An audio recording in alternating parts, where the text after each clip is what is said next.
Welcome to What's Up Wichita. This month, Mayor Brandon Whipple is joined by representatives from the American Red Cross talking about the need for blood donation in our community. Hey, this is Wichita Mayor Brandon Whipple, and I'm here today with representatives from the American Red Cross in both Kansas and the Oklahoma region. So Shannon, good to have you here. Harry, thanks for being here. Wanted to start off first by giving you guys an opportunity to talk about your single cell initiative. Yeah, well, my name is Shannon Wedge, and I'm the Executive Director for the South Central Southeast Kansas chapter. So we cover 21 counties in Kansas, the most populated being Sedgwick County. So I'm here representing the Red Cross. And Harry? Yes, I'm Harry Willis. I'm representing the Omega Psi Phi fraternity, Gamma Upsilon chapter right here in Wichita. And we host blood drives twice a year right here in the city. We're really glad you guys could join us today. Turns out the Red Cross, in addition to the single cell initiative, is also going through a situation where we need more folks donating blood. And Harry, your ability or in your capacity of running blood drives, what are you seeing different this year versus past years? This year what we're seeing different is actually we're getting more people to volunteer to donate blood this year, which is a good thing. Every year we do reach out and try to get more donors. And this year we were able to add 15 slots to our drive that's happening on February 12th. Excellent. So more slots for your February 12th drive. Shannon, what's the overarching issues this year when it comes to blood? Because I do hear that even though some of the drives are going and being successful, that we are, is it historically low at this point? Yeah, this is our first ever national blood crisis. So we are in critical need. We like to have 5 days of blood on the shelves, and right now we're down to one day supply. So partners like Harry who do these community blood drives, most of our blood drives take place in the broader community. So they're at the churches, the schools, the businesses. So like last week we had, winter weather, closed school, closed businesses. Some of those drives were canceled. We've really seen that, we have call outs due to staffing issues, staff that catch COVID, maybe they are in quarantine because they were exposed. So that's really playing into some of these cancellations we're having on drives. So the weather caused big disturbance over the last week.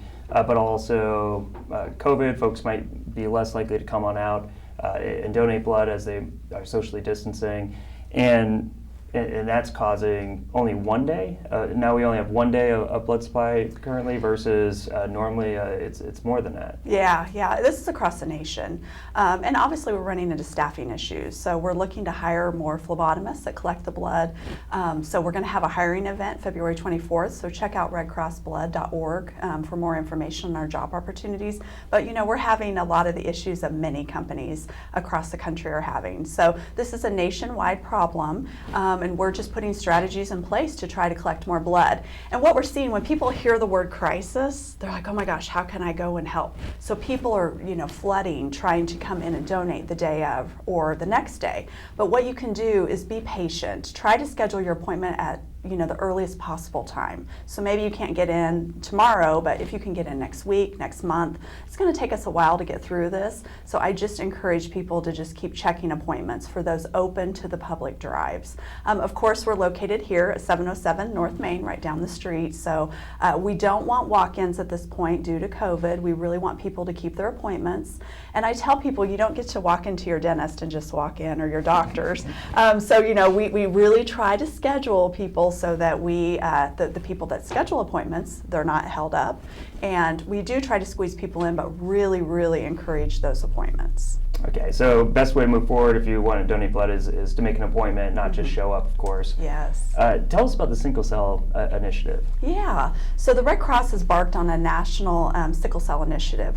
We are looking to diversify our blood supply. So over 100,000 African Americans have sickle cell, and it's a very painful disease, and many people require multiple transfusions as they battle this disease throughout their life. So the Red Cross is doing this national sickle cell initiative, and we're just trying to ensure that we are holding blood drives in all of our communities, and we're encouraging everyone to come out and donate blood. 1 in 13 African American children are born with the sickle cell trait. So it's just a huge initiative of ours, and just hoping to get people from all communities, every corner of the city, the county, the state, to come out and donate blood. And sickle cell, what is just, I guess, the headline description of what this disease is for some folks who might not know or have heard much about sickle cell? It only affects, I believe, folks of African descent, but also it's painful. It's more than just a diagnosis. It's something that folks live with and have to be conscious of pretty much throughout their lives. Is this true? Yeah, and many, it can impact. I've met children, and they're not able to do the activities that they want to go do with their peers, their classmates. So it can put you in the hospital and require multiple transfusions. So it impacts African American, Latino babies and children, and it can just really disrupt life when you have to go into the hospital and need those transfusions.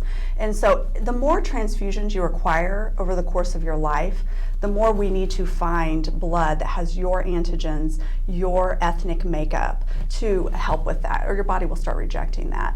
I'm not a scientist, but it's pretty important that we match the blood. So this is why this initiative is so important. And Harry, actually, through his fraternity, it's a huge initiative of his, and he's been having these drives since '05. So he's had many drives at Grant Chapel Church. Do you want to talk a little bit about that? Right. So we've had about 25 drives roughly over the past, since 2005.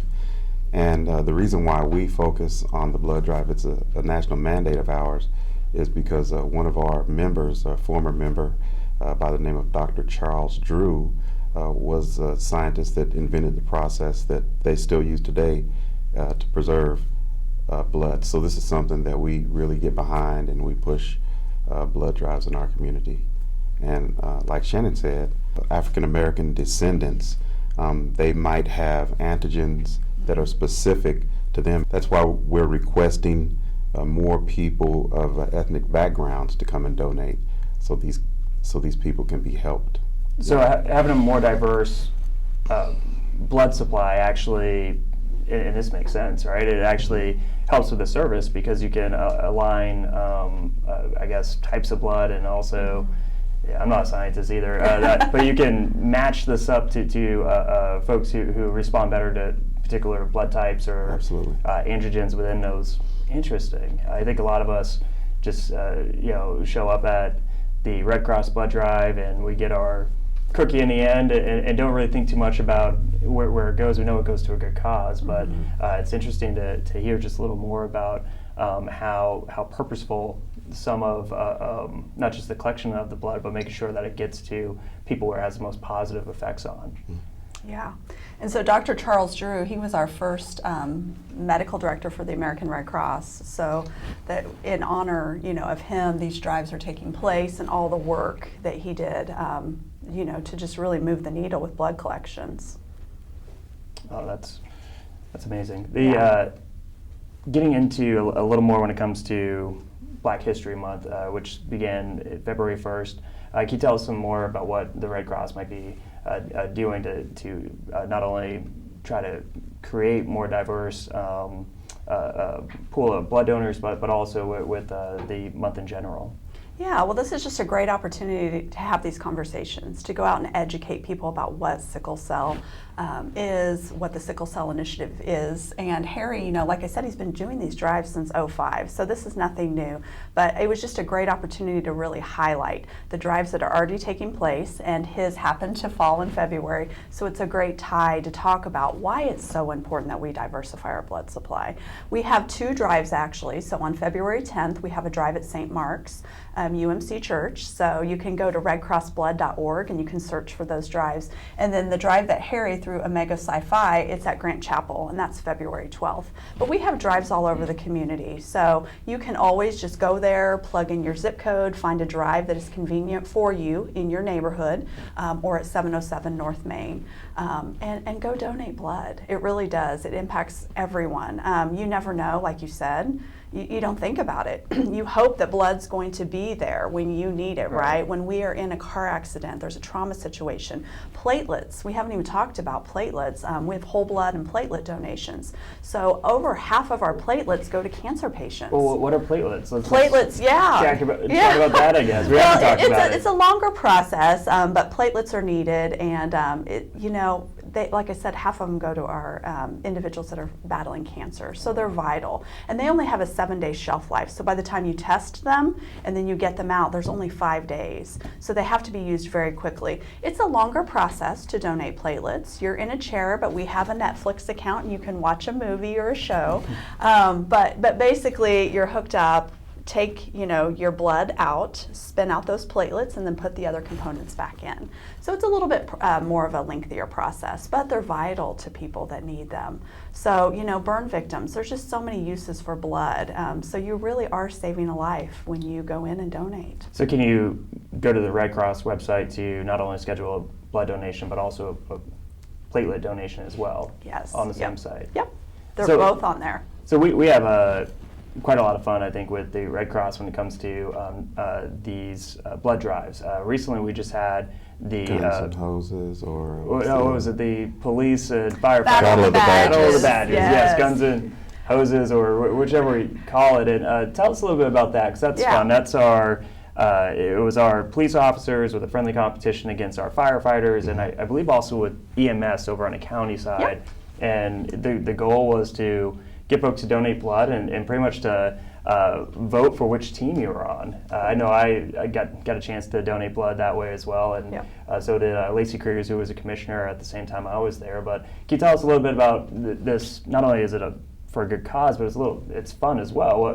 Can you tell us a little bit about that, and then also if there's organizations watching who might want to do a blood drive, how could they do something either competitive, so it's a little more fun, or just hosting one? Yeah, so Battle of the Badges, that's a fun, friendly competition. But I'm telling you, they get so competitive.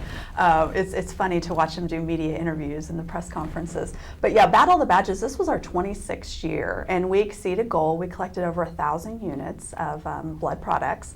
But exactly what you said, so they battle it out. It's fire, law, and EMS. And Fire won this year, so they get a traveling trophy, and so they really have fun in a very competitive spirit, battling it out and competing for those votes. But yeah, so we always, traditionally that's in December. We always run that around the holidays because we see that blood donations traditionally dip during that time.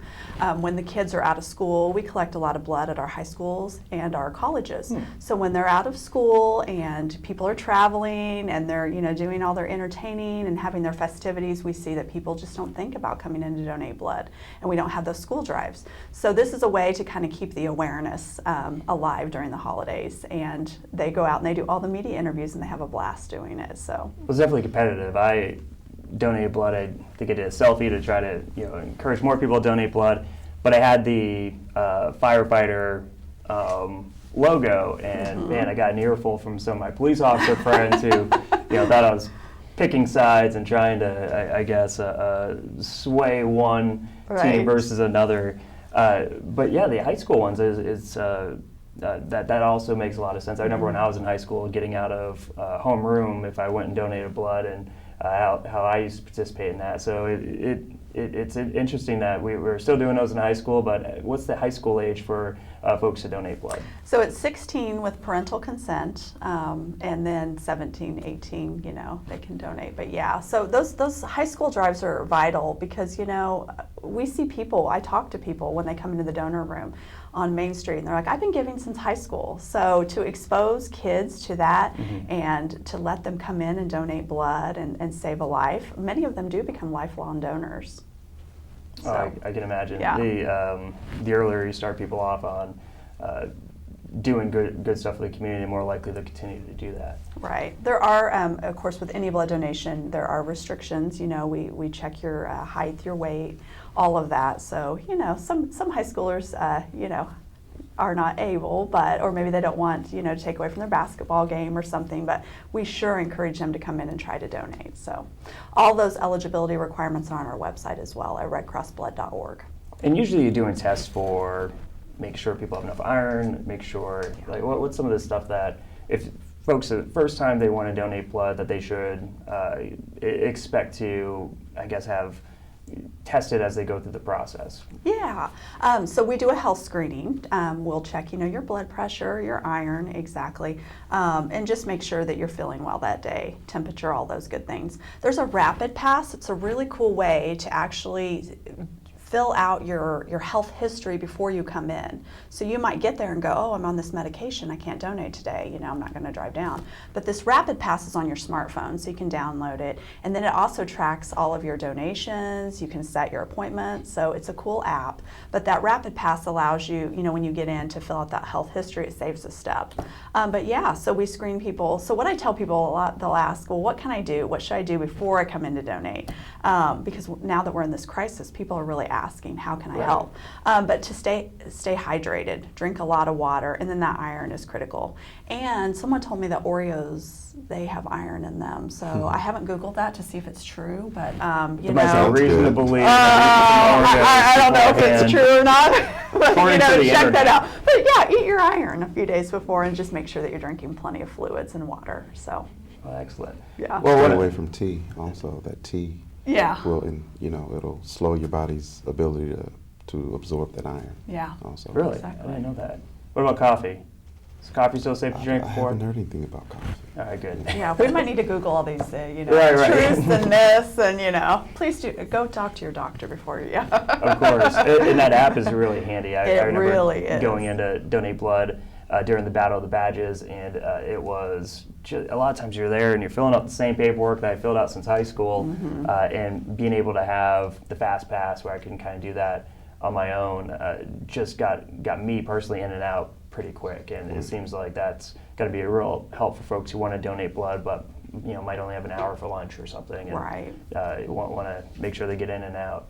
Yeah, it helps with our technology because it's all on iPads now, so that way too we're not passing those tablets around, and you can do it on your phone and you're done. So it's easy. So speaking of fun competitions, we got one coming up actually.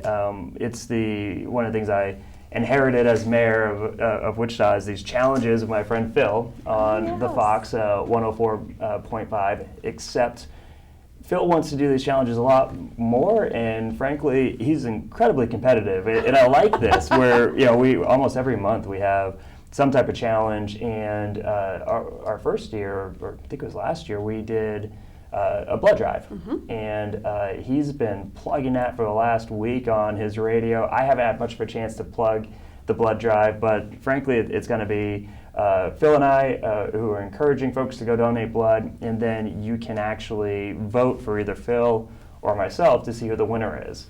And so let's just chat a little bit about that, where I know that it's coming up, and bragging rights are very important. So we want to make sure people know that to donate, we're going to count pallets as well, or blood is to make sure that once you donate, you either vote for Phil Thompson or myself. Phil wants a proclamation as Phil Thompson Day if he wins. I'm not even sure we can do that, to be honest. So we'll see. But if I win, then I get to co-host a session of the Fox in the morning show. So he's going to make me work, apparently. I don't think I get paid for that day. But at least we'll be able to play some good music. It's all for a good cause. Make sure that folks answer this call for blood that is needed by donating, but also while you donate, you can vote for myself or Phil, and hopefully we're not naming roads or anything after Phil when it's all said and done. Yeah, that would be kind of fun. Well, you know what he wanted? I went on his show last week. He had you on his show last week? Yeah, so I pledged blood Phil. donations. I loved it, so I'll take your stint as a guest DJ.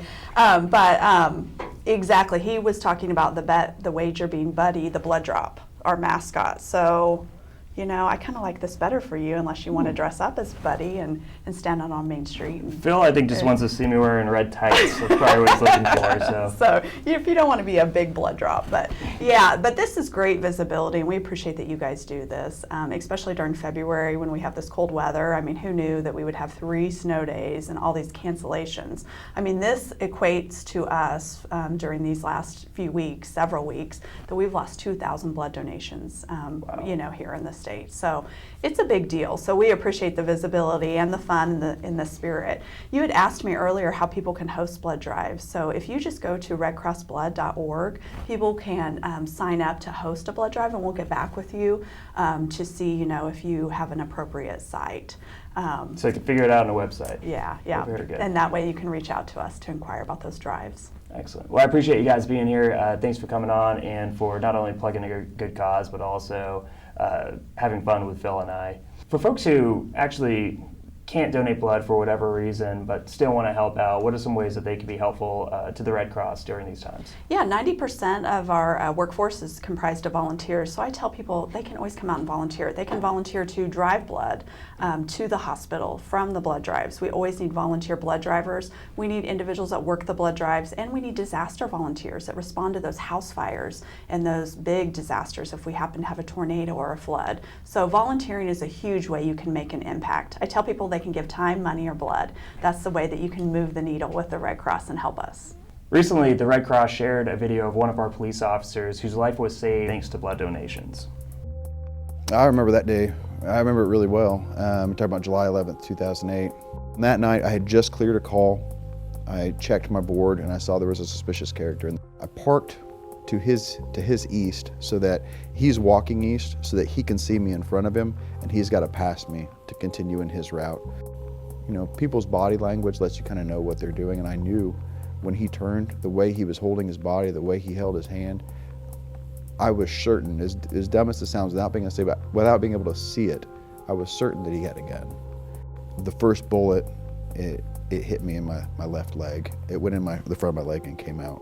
When people that play sports and police officers, when you're involved in these intense situations, time slows down. It almost stops. And in this instance, as dumb as it sounds, and I know every human instinct will tell you that your brain doesn't work like this. It doesn't slow down this much. But in that instant when he fired that second shot, it felt like I could see the muzzle flash, I could see the bullet in the air, and I could see the bullet cross the distance from him to me and hit me.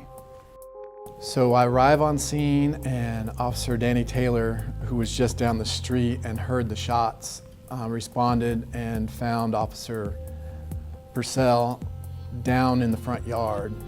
I assessed Derek and looked at him, and I could tell he was going into shock, but he was still alert and still in the fight.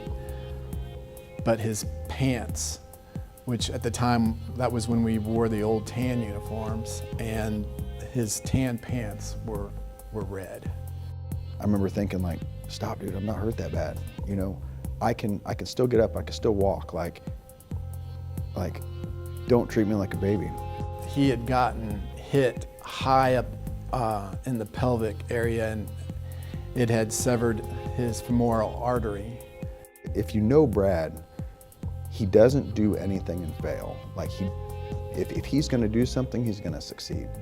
And when he showed up, I knew I was in a better place with Brad, but his face was so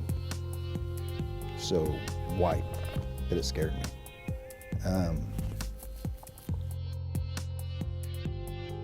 I remember thinking, don't look at me like that. When I say his face was white white, his lips were pursed, he was focused, and I knew Brad, you could see him thinking, he was working through in his head. The situation wasn't good. Sorry, give me a second. I knew he was going to do everything he could, everything he had to save me. I just remember looking into his eyes, and I'm like, Derek, stay with me. And he looks me back in the eye, and he reaches up. Sorry if I lose it. He grabs my hand and squeezes real hard. For everything Brad did to keep me alive, absent that blood, all Brad's work would have been for nothing. There's a whole chain of people. There's the police officers, the firefighters, the paramedics, the doctors, the nurses, and there's the people that were actually out there giving the blood. So, You know, it could be somebody, you know, that blood bus could show up at New Market Square, and someone could be going into Old Navy and think, oh, I'll just give blood, and not realize that stopping on the way into the store, stopping on the way out of the store, sitting on that bus, giving that blood is the reason I'm sitting here talking to you today. I mean, it's that butterfly effect, you know. The thing we always talk about, like the little things we do in life, what kind of effect are they going to have later in life? And just that decision to go spend 20 minutes and fill up one of those bags of blood could be the difference between someone living and dying. First aid is very important, just no matter what kind of situation you're in or job. It could just be working the aircraft and someone get injured or hurt. I truly believe everybody should have basic knowledge on first aid. That's from grade school on up, because if someone cuts their finger on the playground or whatever, before you could get a hold of an adult or whatever, the very first thing you should do is just hold pressure on a wound. And it's just that easy to preserve and prolong life until advanced life support can get there. Well, I don't really consider myself a hero. I mean, it's my job. I really enjoy helping the community. I've been trained to do that my whole life, and my whole background is helping the community.